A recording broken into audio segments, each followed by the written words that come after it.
this is Valerie Aiello, and you're listening to Idea Diary. Thanks for coming back to my office and hanging out. Alright, this is going to be a weird one, but it's Friday night, so I guess that's how it is. I don't like the words law of attraction because I feel like it shuts down people, or it kind of shuts down the conversation.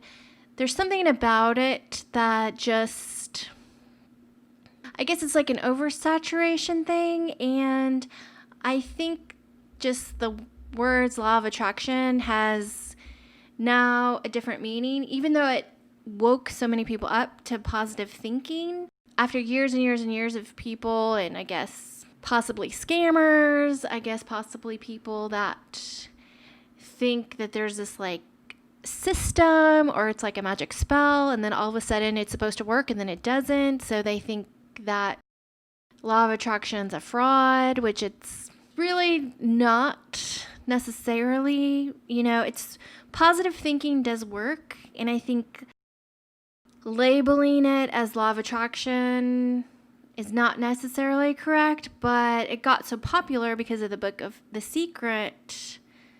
It just kind of took over everything. Where there's a movie that came out before The Secret called What the Bleep Do We Know?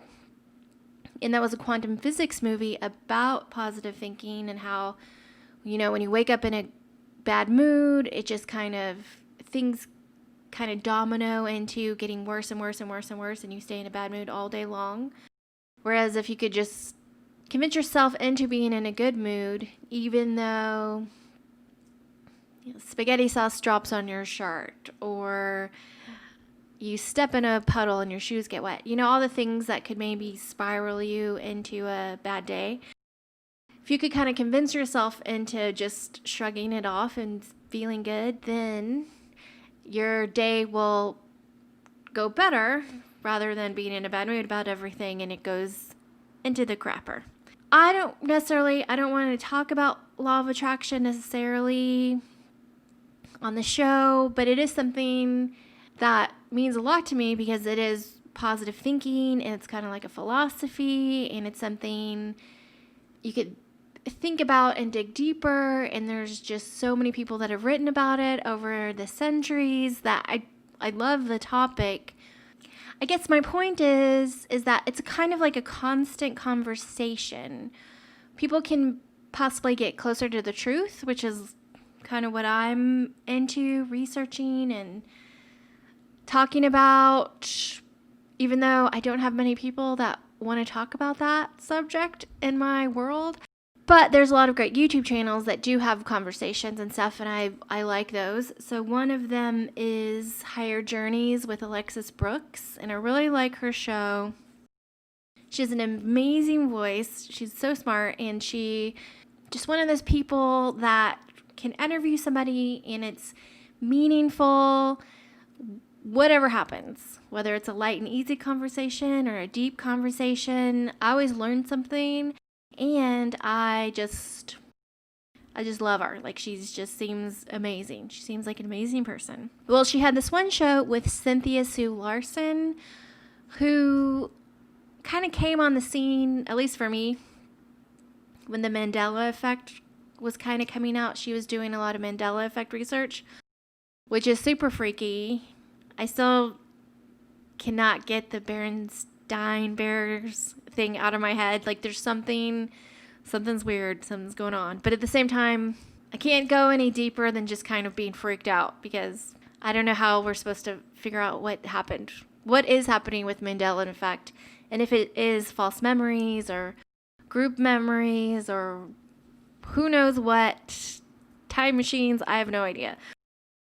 However, so this episode of Alexis Brooks, she's talking to Cynthia Sue Larson, and they don't really mention law of attraction either, but I feel like overall what they're talking about is positive thinking, and this episode in particular was about meeting your future self. I just took some notes, and it's kind of similar to the Burt Goldman quantum jumping thing, where you can just stop what you're doing and kind of meditate on a perfect version of yourself that you would like to feel like in whatever moment you're living. You can kind of quantum jump into a version of yourself, because apparently there's potentially hundreds of thousands of millions of versions of yourself happening right now, if you believe in quantum physics.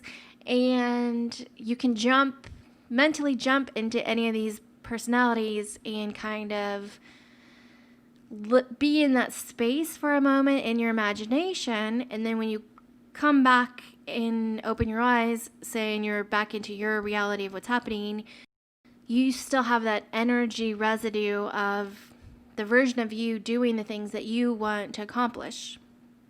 So you're kind of like quantum jumping into another reality, quantum jumping back into yours, and you still have this like energy surrounding you of the successful you.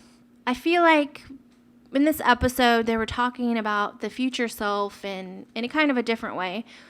They were kind of listing out some things that help you create kind of the reality you want to live in. And I felt like the list that they were talking about was really communicated well, kind of what people try to communicate, what the law of attraction is, or what I kind of feel like people are trying to achieve when they're trying to talk about law of attraction. Anyways, they weren't talking about law of attraction, but I feel like what they were explaining in the show was kind of a great way to communicate positive thinking and what one might call law of attraction. So they were talking about attention, intention, imagination, and emotion. And I feel like all of those things are pretty powerful things that are inside your brain that you can kind of create whatever you want. Even if you have drudgery in your life and you have to go to a job you hate every day, you can use your imagination, you can use your intention, you can use your attention, and you can use your emotions to kind of pull yourself out of the humdrum feeling of whatever reality you're in, and use your imagination and your intention and your attention into creating something new for yourself. And I hate the word woo-woo, and I hate the word airy-fairy. I need to figure out a good word for talking about things that sound like self-help, positive thinking, annoying stuff, when it's really not annoying. It's not religious. It's not culty. It's not witchcraft. There's real benefits and real happiness in believing in your ideas and using your imagination and using your dreams and being positive and taking them seriously and using your imagination and using your intention and your emotions to create what you want. It's kind of like my goal. I'm trying to work it out in my own brain. Like, how do you talk about that without sounding crazy, I don't know. But I'm working on it. I'm talking about it now without really having a full understanding, because I don't know if I'll ever have a full understanding, and I'm hoping that talking it out and achieving more and getting wiser and older, that somehow you kind of figure it out, and maybe you can help communicate that to help your friends and your family and just the people in your life become more awesome. Because I think maybe that's kind of the point of life, is being as awesome as you can possibly be, and then helping others be as awesome as they can be. And that's kind of another thing I've recently sort of come to understand, which is the future changes every day.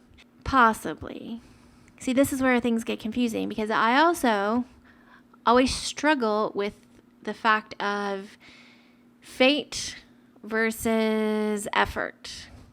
So if you put a bunch of effort into something and it never happened, was that your fate?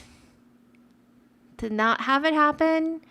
And then some things you don't put any effort at all, and they do happen.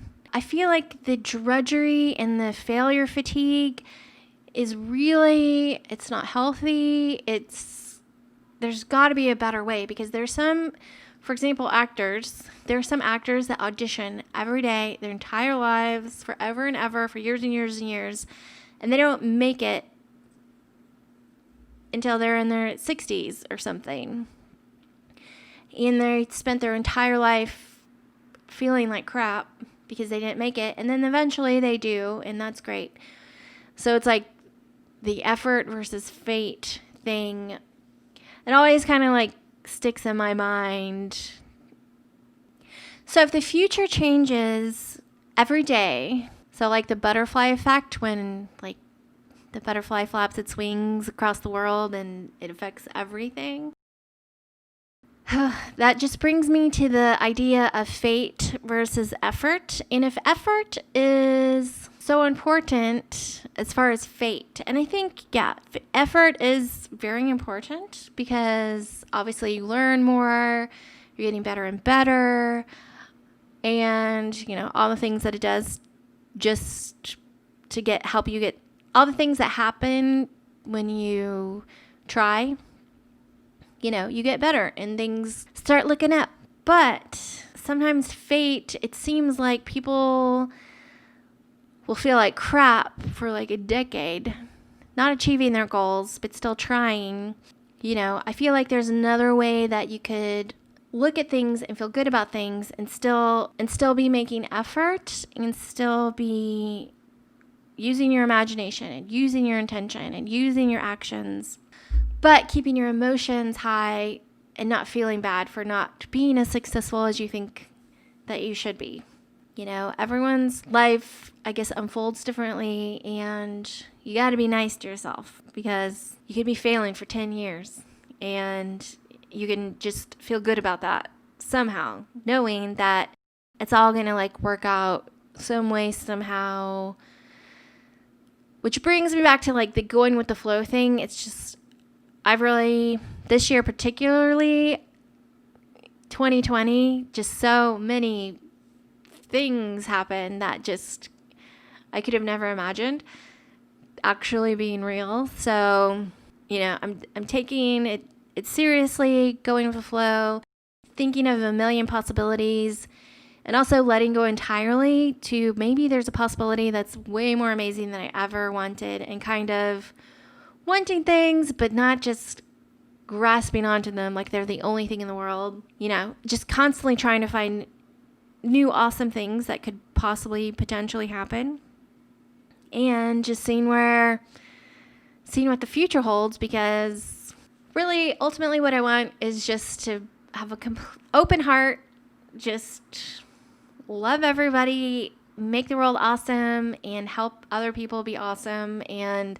I have a lot of ideas that sound fun to me and how I would like that to happen, but at the same time, I'm just I'm going with the flow, making a show every day, talking about weird stuff, and seeing what unfolds. So I guess that's the show for today. A little bit spacey, but it's Friday, and I think I'm going to have some drinks while I work tonight and just relax. Anyway, I still don't know how to end the show, so I'm just going to play the music.